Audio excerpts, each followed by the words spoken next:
આ સેવકનું નામ છે સાધુ શ્રી વિશ્વમંગલદાસજી સ્વામી, ગુરુ શ્રી મુક્ત જીવનદાસજી સ્વામી બાપા, મણિનગર.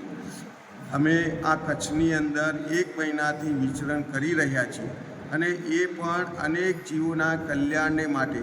વળી જે ગામની અંદર પાટોત્સવ આવે છે એ બધા પાટોત્સવ કર્યા અને વિવિધ પ્રકારના ગ્રંથોની પારાયણો પણ કરી, જેવા કે વચનામૃત, રહસ્યાર્થ, પ્રદીપિકા ટીકા, શ્રી સ્વામિનારાયણ ગાદી ગ્રંથ અને શ્રી અબજી બાપાશ્રીની વાતો, આવા મોટા મોટા ગ્રંથોની પારાયણો પણ કરી છે.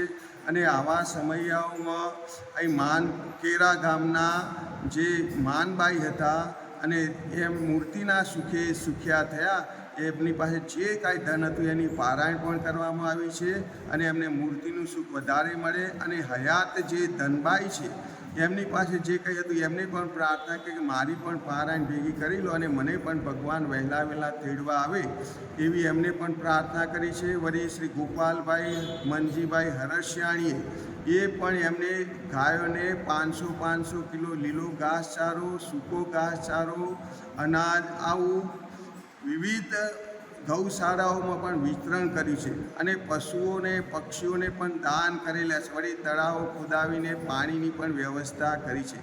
આ માટે સંતનું જીવન છે, પરોપકાર માટે છે, એ માટે આ બધું કરવામાં આવે છે. માટે આપણે પણ વિશેષ આવું સારું કાર્ય કરતા રહીએ ભેગા મળીને. એ ભગવાન બાપાને, સ્વામી બાપાના ચરણોમાં આજે કેરાના પાટોત્સવ પ્રસંગે પ્રાર્થના કરી. હું નરેન્દ્ર વિશ્રામ વાઘજીયાણી આ મંદિરનો પ્રેસિડેન્ટ છું ને આ કેરા મંદિરને આજથી 73 વર્ષ પહેલાં જ્યારે મૂર્તિ પ્રતિષ્ઠા થઈ, 73માં વાર્ષિક પાટોત્સવ નિમિત્તે આ મહોત્સવનું આયોજન કરવામાં આવ્યું છે. આ 3 દિવસના મહોત્સવમાં વચનામૃત ગ્રંથની પારાયણ, ગાદી ગ્રંથની પારાયણ તથા બાપાશ્રીની વાતોની પારાયણ તેમજ વિવિધ સેવાકીય પ્રવૃત્તિઓ થશે. જેમાં અલગ અલગ સંસ્થાઓને ડોનેશન આપવામાં આવશે તેમજ ધાર્મિક કાર્યક્રમો પણ રાખવામાં આવશે.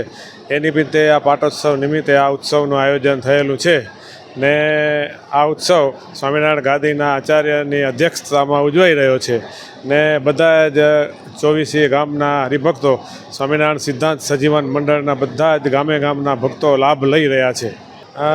આ ઉત્સવને અનુલક્ષીને વિદેશથી પણ હરિભક્તો પધાર્યા છે અને એમનો પણ એક જ ભાવ છે કે ગામમાં સમયો છે તો જેમ ભલે એનો વસતા વિદેશમાં હોય પણ એ લોકો દેશ સાથે જોડાયેલા રહે છે. તો જ્યારે પણ આવા ગામના ઉત્સવો હોય ત્યારે એ લોકો અહીંયા પધારીને લાભ લેતા હોય છે. દાતા પરિવાર પારાયણના યજમાનો છે, પછી અન્નકૂટના યજમાનો છે, તેમ બધા જ દાતા પરિવારો તેમજ ગામના બધા જ સભ્યો સાથે મળી અને આ ઉત્સવનું આયોજન કરી રહ્યા છે.